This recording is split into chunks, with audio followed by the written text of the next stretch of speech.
Valeri Gerasimov, sən demə Putinə məruzəsi zamanı, hörmətli İlxan müəllim, müraciətində deyir ki, məruzəsində Kupiansk tamamilə Rusiyanın işğalı altındadır, biz onu tam nəzarətə almışıq və buna da inanır Putin və bəyan edir. Daha sonra məlum olur ki, həmin o Kupiansk istiqamətində şəhərə daxil olan təxminən 26-27 nəfərlik bir qrup Rusiya tərəfindən düşünür ki, burada heç kim yoxdur, bu tam Rusiyanın nəzarətindədir və onlar mühasirəyə alınır və yerindəcə məhv edilir. Bu problemlər var. Yəni bu Pokrovskada eyni vəziyyət hökm sürür. Bildirirlər ki, burada artıq Rusiya tam nəzarəti bərpa edir və s. qıracaq. Reallıq tamamilə fərqlidir. Elə Kupianskın özündə də, Pokrovskda da, Davropolyada da İlxan müəllim. Bəli, yəni bu ilk dəfə deyil ki, belə dezinformasiya yayırlar. Təsəvvür edin, Rusiyanın baş qərargah rəisi Putin özünü çətin vəziyyətə sürükləyir. Ta ki, bir neçə gün öncə ona hesabat verirlər ki, şəhərləri mühasirə almışıq. Putin də həvəslənir, deyir, sabah mən gedirəm baş qərargah rəisi komandanlığına, televiziyaları da çağırın, orada elan edirəm ki, şəhərləri biz götürmüşük və Ukraynaya bir jest eləyirəm, deyirəm mühasirədə olan ordu hissələri imkan verirəm çıxmağa, hətta qərb jurnalistlərini də dəvət edirəm. Sonra məlum o ki, hamısı bunlar boş balondur, yəni şişirtmələrdir. Gerasimovun özü də bəlkə reallığı bilmir, generalları ona yanlış məlumatlar verirlər. Bu götürür həmin yanlış məlumatları ölkə prezidentinə verir.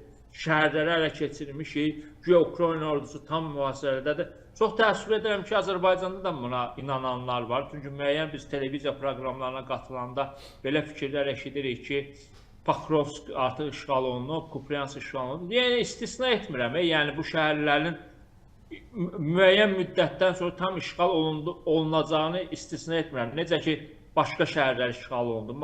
Amma bu o demək deyil ki, işğal faktı var. Ukrayna ordusu mühasirədədir.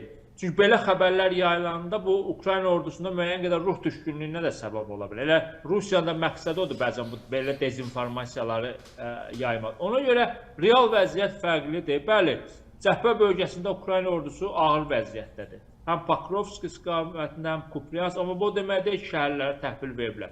Müəyyən əks həmlələr də həyata keçirirlər. Məsələn, mən bugün səhər yenə də internetdə xeyli görüntü izlədim ki, Ukrayna dronları Rus hərbçilərini necə belə müxtəlif bölgələrdə neytrallaşdırır. Yəni, bu bütün cəbhə boyu bu müqavimət davam edir. Ukrayna ta ki, bir şəhəri, bir qəsəbəni döyüşçü seçkimə təslim etmir. Hətta itirdiyi ərazilər ki, olub bir neçə ərzində çox güclü müqavimət olub. Sonra müqavimət zəifləyənlər sonra o şəhərlərdən çıxmaq məcburiyyətində qalır və yaxud sona qədər savaşıblar və yaxud əsir düşüblər.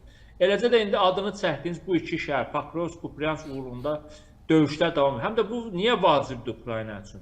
Amerika müəyyən təkliflər irəli sürüb və vaxt limiti qoyub ki, müəyyən müddət ərzində razılıq əldə olunmalıdır. İndi Rusiya da tələsir, Ukrayna da tələsir. Çünki kimin əli hərb meydanında güclü olacaqsa, danışıq masasında da onun belə deyək, gücü ortada olacaq. Ona görə daha Rusiya işğalı genişləndirməyə çalışır ki, masada güclü olsun. Ukrayna isə müqaviməti gücləndirib, Rusiya əks həmlələrlə zərbələr endirməklə özü masada güclü olmağa çalışır. Çünki Cenevrədə danışıqlar gedir, Birləşmiş Ərəb Əmirliklərində danışıqlar gedir. Trump gələn xəbərlərə görə Zelenskini Vaşinqtona dəvət edir.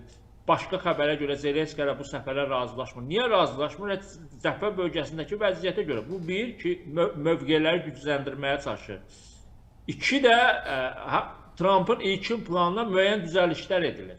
Çünki Cenevrədə bu düzəlişlər edilib və hərdəsə müxtəlif mənbələrdən yayılanan xəbərlərə görə 9 bənd oradan çıxarılıb. Məsəl üçün, bir bənd var ki, Ukrayna heç bir halda NATO-nun üzvü ola bilməz. Halbuki bu məsələ Ukrayna konstitusiyasına salınır. NATO üzvü olmaq üçün belə çıxır ki, Ukrayna yenidən referendum keçirib konstitusiyasında dəyişiklik etsin. Amma bu demək deyil ki, plan tamamilə Ukraynanın maraqlarına cavab vermir. Orada müəyyən bəndlər var ki, Ukrayna bunu qəbul edə bilər. Əsas atəşkəs nail olmaq ki, atəşkəs münaqişənin həlli demək olmayacaq. Amma atəşkəs nəfəs almağa imkan verəcək. Bu kimin xeyrinədir? Bu birinci növbədə Trumpın maraqlarına cavab verir. Ki, Trump verdiyi vədi yerinə yetirmək istəyir seçki qabağı. Ki, atəşkəs olsun, müharibə dayansın. Ukrayna əlbəttə ki, xeyrinə döyüb ölkədə. Amma Ukrayna resursları azalır. indiki məqamda taktiki baxsaq, indiki məqamda Ukrayna üçün məqbuldur ki, nəfəs alsın. Nəfəs alsın, şəhərləri bərpa etsin, ordusunu gücləndirsin, yeni hərbi texnika alsın. Rusiyaya gəlirik. Belə baxanda əslində atəşkəs, belə baxandan sonra Rusiya xeyli ərazi işğal edib.